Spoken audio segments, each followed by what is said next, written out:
Partiamo da un punto che abitualmente non è considerato quando si parla di Regine Schumann, e cioè la forma delle opere. La forma delle opere è una forma a finestra. Ricordano proprio delle finestre che si aprono sul muro o delle porte quando le dimensioni sono maggiori, oppure strette e lunghe come delle feritoie. La differenza però è che mentre la finestra trasmette all'interno della stanza la luce che proviene dall'esterno, le opere di Regine Schumann assorbono la luce o artificiale o naturale e la trasmettono però in maniera in un certo senso discontinua, perché creano dei rapporti chiaroscurali tra ombra e luce e il colore vibra proprio in questa dialettica tra tenebra, oscurità e luce.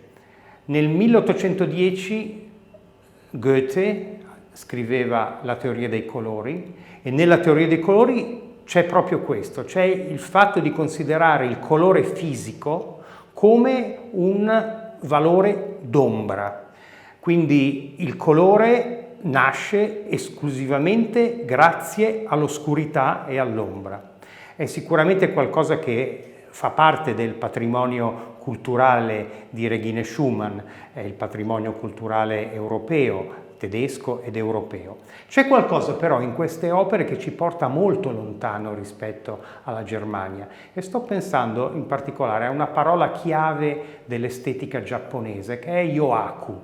Yoaku per la filosofia giapponese è uno spazio di risonanza, uno spazio che non è vuoto. Infatti i giapponesi dicono è uno spazio pieno di vuoto. Sembra un ossimoro, ma in realtà fa parte della considerazione della cultura giapponese che vede i contrasti, gli opposti legati insieme, quindi suono e silenzio, oppure appunto luce ed ombra.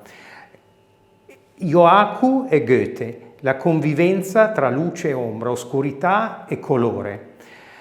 Questo è il prodigio dell'opera che ci rapisce di Regine Schumann, il fatto di farsi da ponte tra la sensibilità romantica di Goethe e la spiritualità giapponese ed orientale.